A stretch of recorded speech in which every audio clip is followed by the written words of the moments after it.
Hello, Bellingham Swimrun safety boat volunteers. First off, thank you so much for volunteering and helping make this race happen. We couldn't do it without you. Uh, I wanted to go a little more in depth on what the water safety plan is and how kind of that flow of the course goes. So in the volunteer email, there's a link that goes to this water safety plan so that you can take a look at it at your leisure. There are links in here to the maps, which we'll go over more here in a second. They kind of cover where the course goes. Also on here is my phone number. So this is my cell phone. Feel free to call me before, during, or after the race with any questions that you have. Communications wise, everyone will have all the safety boaters will have a radio, as will a number of people of the shore-based volunteers and staff. So we'll utilize that for communication. So if you have questions or have a racer in trouble, please let us know. Generally speaking, if you do have a racer in trouble, most of the course is relatively close to the shoreline. And so the first step is just getting them to shore. Let us know via radio that you have an issue, get that racer to shore, and then we can figure out getting them from wherever they are on shore to the assistance that they need. Staffing wise, for the longer swims, we want to have ideally 2 boats on it. For the shorter swims, 1 boat is fine. Locations of the safety boats, so just kind of spread yourselves out evenly. You don't need to be on the water the entire time. I'll show you on the map some spots like you can post up on shore where people are getting in the water, where people are getting out of the water. Is a great spot. Just have your boat there, or stand up paddleboard or whatever it is. And if somebody needs help, you can keep an eye out. But I know it's nice to stretch the legs and get out of the boat, so you're not in it for the whole time.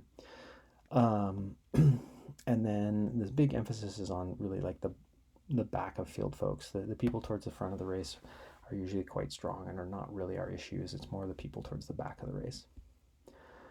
We do have solo racers as well as teams. For the solo racers, all racers are required to have a swim buoy or a rest tube.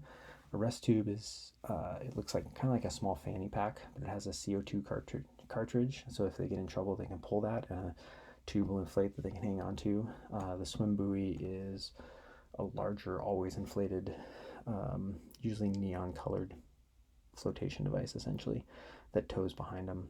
So the solo racers are required to have one of those 2. So if they have trouble, they can just grab on that and take a break.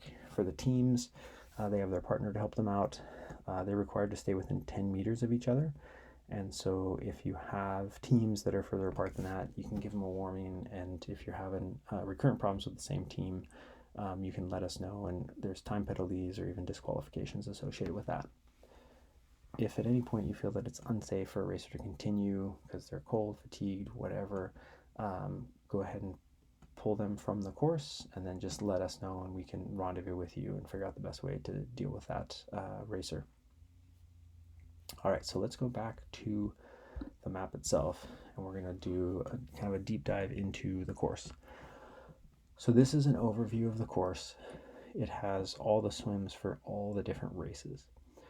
So anything that just says S is the long course.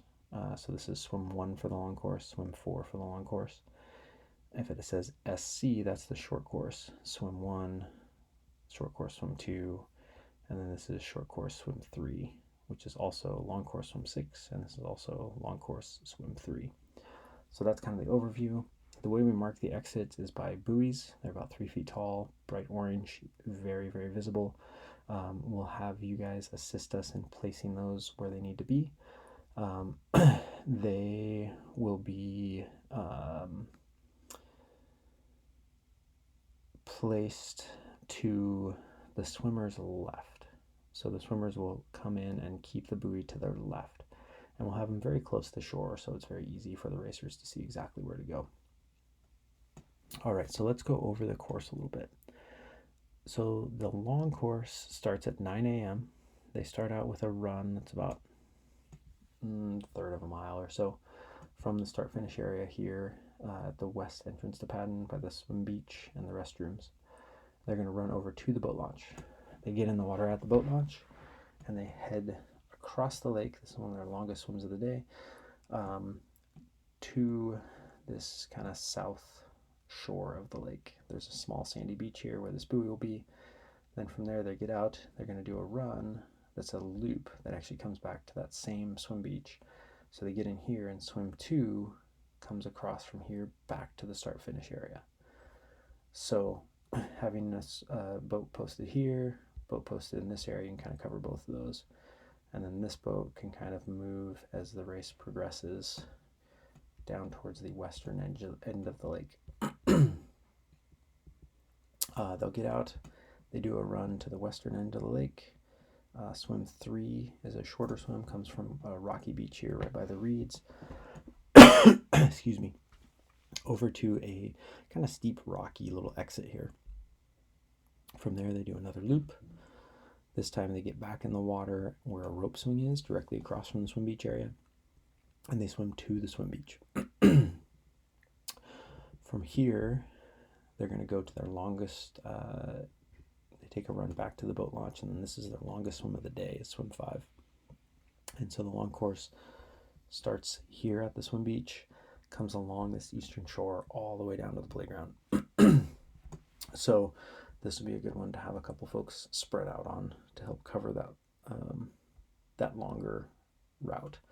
But while people are here, other racers are going to be in this area here. So we'll have to kind of spread the boats out a bit. Once they get out of the water, then they're on to their longest run of the day, which goes up. It's almost 4 miles long, doing a big loop on the expert trails before coming back, running along this loop trail. And they get in the water west of the boat launch. And this is about a 400-meter swim back to the finish area. So this is swim 6 for the long course. While they're doing their race, and I'm suspecting fastest people to be in kind of around 11 or a little bit before, so probably hitting this at like 10:45. The short course starts at 10:30, and the short course starts running towards the western edge of the park, does a loop, and then they share this swim from the rocky beach to the steep rocky exit. Then they're going to do this loop, and then they come back into that rope swing.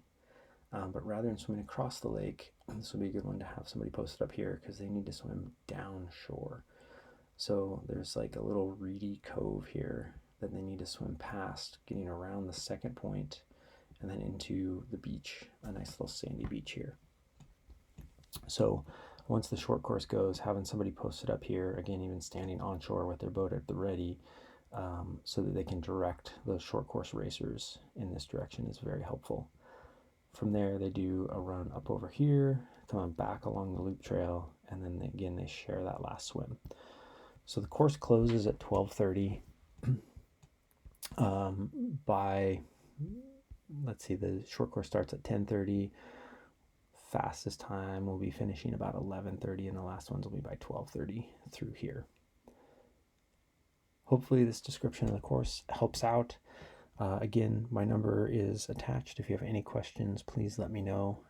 Thank you again for all your help, and we look forward to seeing you on Sunday morning.